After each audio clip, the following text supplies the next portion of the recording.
Hello guys, and welcome back to another video. So on today's video we are going to talk about the recent patch that we had in the game. We are currently on version 2.2.7.7. That sounds really nice. And right now we have some good adjustments in the game, and some adjustments that I personally feel that they're not really good. But there are very mixed feelings about that, since many players really like those changes. So let's get started. First of all, with the new content that we have. We now have Cersei Lannister in the greensight system.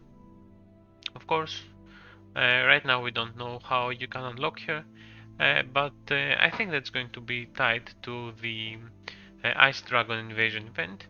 So here, green side stats are going to be 45% total attack, 40% enemy total attack reduction, and another 12 boost on the total defense.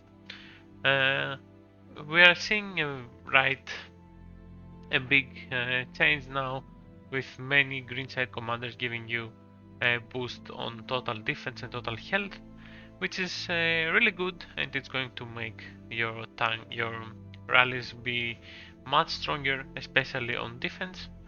And defense, of course, since it's total base defense, is going to go on whichever troop type you're gonna go.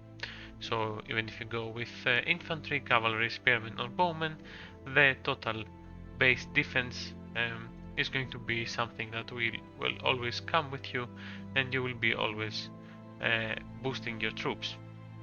Also, I want to point out that the artwork for the Greenside commanders has been really good.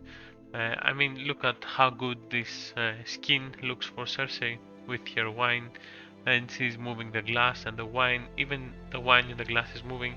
So the artwork, personally, I find it really good, and I hope what we can see with the other commanders, of course, coming soon. Next up on the list is going to be a new additional thing that we're going to have. This is going to be the Crazy Friday special discounted merchandise. So sadly I couldn't get, I wasn't here on Friday and I couldn't get a picture of it or record it live.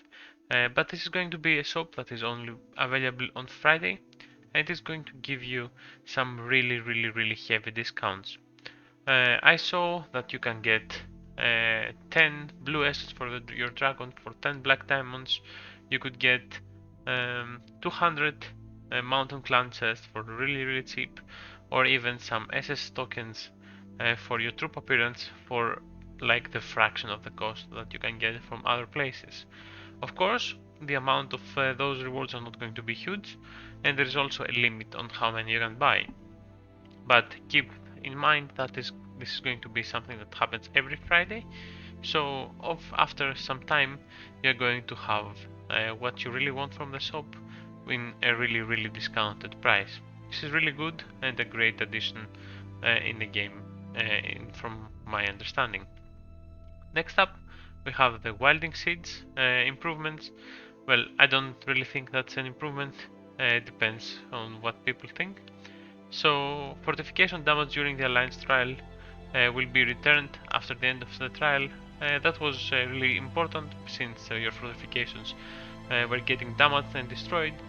So it's good to have uh, uh, some of them returning at the end of the trial, and you're not having to pay the cost to rebuild them. My problem with that change is that the second part of it, which is going to be the Wilding Seeds, now requires royal lords and ladies to have joined the alliance for over 15 days. So this makes the event like tied to your alliance and the alliance home kingdom, which is personally not a great deal for me, since I'm not on my main kingdom of my alliance, and I would love to see that Wilding Seeds in action. Some people say that it kind of reminds of Army of the Dead, which was one of my favorite events in the game, but sadly I cannot participate, since it's going to be on my alliance home kingdom. With the previous iteration, I could join just an alliance that was in my kingdom right now and help them with the wilding seeds without being in an alliance for many days, just hop in, do the wildling seeds and get out.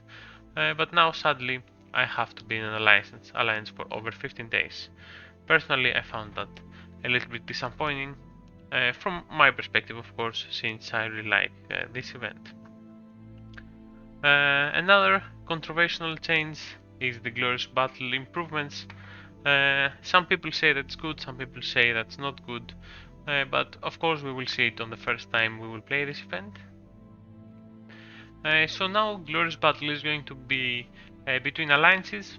The alliance leader or officer will need to register manually in order to participate in an event, and depending on the average power of your members, the alliance will be sent into 3 different battlefields: the common, advanced and super.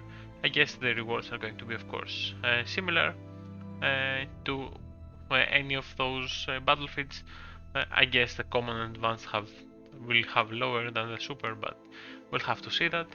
And the alliance with the highest alliance score will be the commanding alliance, which has the commander permissions.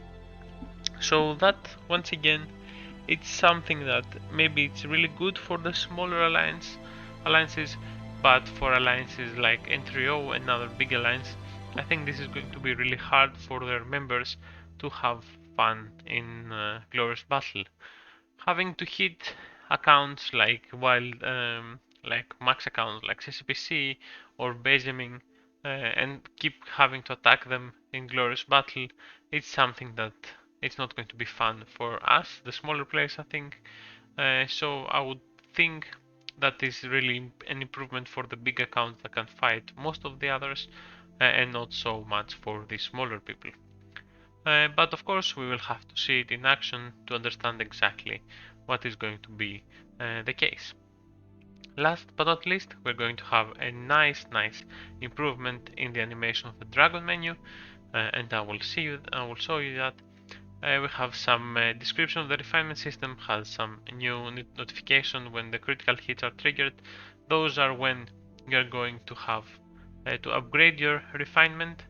Sometimes you have a chance to do a critical hit and increase further the amount of stats that you're going to get from the existing refinement. And last but not least, we're going to have some added information about the source of damage against specific troop type in battle reports. This is really good. Increasing the readability of battle reports is really important for the average player to understand what is going on in the battle and how his lineup and formation are going to be played in that specific matchup.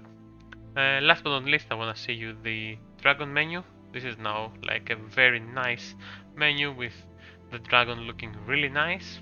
Every dragon have been updated with the VFX looking much cleaner, and the removes are so nice. Plus they have some animation like you see here, the flames coming out of the dragon, which in my opinion adds a really nice depth into the game. And with that, I think that pretty much covers the patch 2.2.7.7. This is a patch that we'll have to wait for a few weeks to see how it's going to play out, especially with the GB changes and the wilding seeds. But I think that, as always, devs are listening to us and they're going to do the best from us, depending our feedback. So guys, thanks for watching, and I will see you on the next one.